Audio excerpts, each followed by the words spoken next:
We provide you the platform to turn your dreams into reality. Give wings to your aspirations with KR Mangalam University. नमस्कार, news nation देख रहे हैं आप। मैं हूं आपके साथ पयोधी शशि। ऑपरेशन सिंदूर से मची तबाही का असर पाकिस्तान में दिखने लगा है। पाकिस्तान का खजाना खाली हो गया है, महंगाई चरम पर पहुंच चुकी है और पाकिस्तानी पीएम शहबाज शरीफ के हाथ में एक बार फिर भीख का कटोरा आ गया है। लेकिन पाकिस्तान के मित्र देशों ने अब शहबाज शरीफ के लिए अपने दरवाजे बंद कर दिए हैं।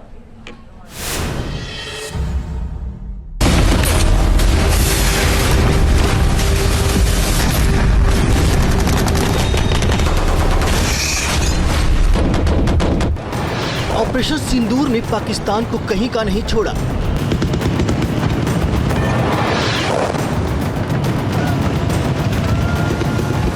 शहबाज के हाथ में फिर आया भीख का कटोरा।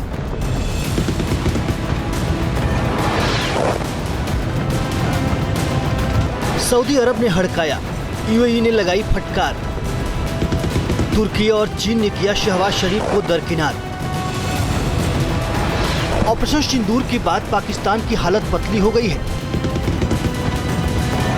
पाकिस्तानी इकोनॉमी की कमर टूट गई है। भारत की कार्रवाई ने पाकिस्तानी हुक्मरानों और उसकी फौज को एक ऐसी गहरी चोट दी है जिसे भरने के लिए शहबाज के सामने भीख का कटोरा थामने के अलावा कोई दूसरा रास्ता नहीं। लेकिन अब शहबाज के कटोरे में इस बार कोई भीख भी नहीं डालने को तैयार है।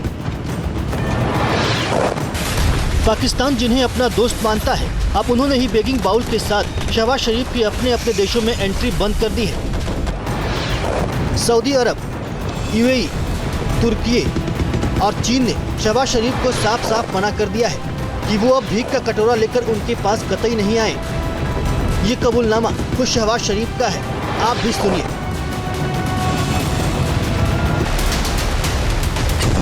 शहबाज शरीफ के चेहरे पर बेबसी है, जुबान साथ नहीं दे रही है, हलक सूखा हुआ है।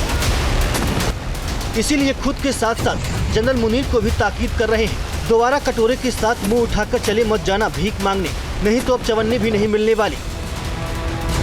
शहबाज शरीफ ने मान लिया है कि मित्र देश पाकिस्तान को बार बार भीख देते देते थक चुके हैं। जो देश पहले कभी पाकिस्तान के कटोरे में कुछ न कुछ डाल दिया करते थे, अब उन्होंने भी मुश्किल वक्त में पाकिस्तान से मुंह मोड़ लिया है। यूएई ने तो 2 साल पहले ही पाकिस्तान को फटकार लगाई। तब शहबाज शरीफ यूएई के राष्ट्रपति मोहम्मद बिन जायद के सामने $1 अरब की भीख के लिए खूब गिड़गिड़ाए थे। शर्म और हया को ताक पर रख दिया था।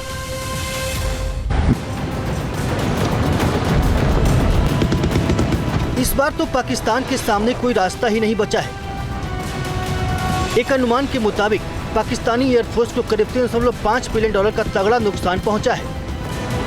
पाकिस्तान एयरफोर्स के F-16 और 6 फाइटर जेट तबाह हो गए हैं, जिनकी कीमत 4500 करोड़ रुपए के बराबर है।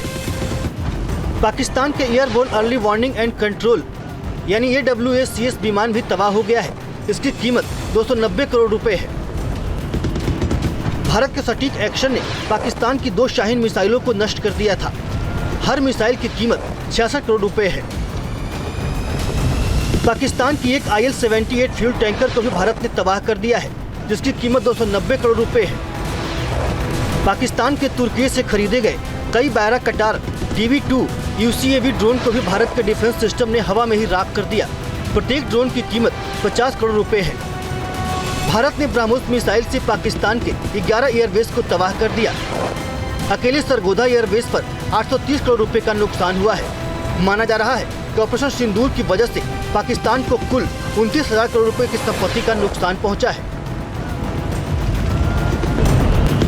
पाकिस्तान पर कर्ज का बोझ पहले से ही था, इकोनॉमी ICU में थी और अब ऑपरेशन सिंदूर ने उसकी रही सही कसर भी निकाल दी है। लिहाजा पाकिस्तान के सामने सिर्फ एक ही रास्ता बचा है और वो है IMF और वर्ल्ड बैंक से कर्ज। लेकिन पाकिस्तान के लिए मुश्किल ये है कि IMF ने हाल ही में उसे कर्ज देने के लिए 11 सख्त शर्तें लाद दी है, जिनमें सब्सिडी हटाने, टैक्स बढ़ाने और सरकारी खर्चों में कटौती करने की शर्तें शामिल है। अगर ये शर्तें पाकिस्तान में लागू होती हैं, तो पाकिस्तान की पब्लिक शहबाज शरीफ को लंदन तक खदेड़ने से भी नहीं हिचकेगी। पाकिस्तान ने पिछले 5 सालों में कम से कम $23 अरब का कर्ज IMF और मित्र देशों से लिया है। IMF के आंकड़े बताते हैं कि पाकिस्तान का बाहरी कर्ज 130 अरब डॉलर से ज्यादा पहुंच चुका है। पाकिस्तान की जीडीपी का लगभग 90% हिस्सा कर्ज में है। इतना ही नहीं, पाकिस्तान में औद्योगिक उत्पादन ठप है। बिजली संकट के चलते फैक्ट्रियां बंद हो रही हैं। बेरोजगारी दर रिकॉर्ड स्तर पर पहुंच चुकी है। पाकिस्तानी युवा विदेश में पलायन के लिए मजबूर है और ऊपर से पाकिस्तानी फौज और ISI का बढ़ता खर्च आम जनता के टैक्स के पैसे को निगल रहा है। ऑपरेशन सिंदूर के बाद पाकिस्तान के विदेशी मुद्रा भंडार में भारी कमी आई है। पाकिस्तान को आयात पर निर्भरता ने मुश्किल को और भी बढ़ा दिया है। पाकिस्तान में महंगाई की दर 30% से ज्यादा हो चुकी है। ईंधन और जरूरी वस्तुओं की कीमतें आसमान छूने लगी हैं। लेकिन पाकिस्तान एक ऐसा देश बन चुका है जिसे अपनी जनता से ज्यादा फिक्र उसे अपने आतंकियों की होती है। आतंकियों को बचाने के लिए वो किसी भी हद तक जा सकता है, चाहे इसकी कीमत भले ही भीख मांगकर चुकानी पड़े, चाहे इसका खामियाजा भले ही अपनी जनता को महंगाई के दलदल में धकेल कर उठाना पड़े। Team news nation. जहाँ भक्ति है हर शब्द में, कथाओं में छुपे हैं दिव्य रहस्य और ज्योतिष देता है जीवन को दिशा। धर्म से जुड़ी हर बातों को जानने के लिए हमारे चैनल स्तुति को सब्सक्राइब करें। चैनल पर जाने के लिए इस लिंक पर क्लिक करें।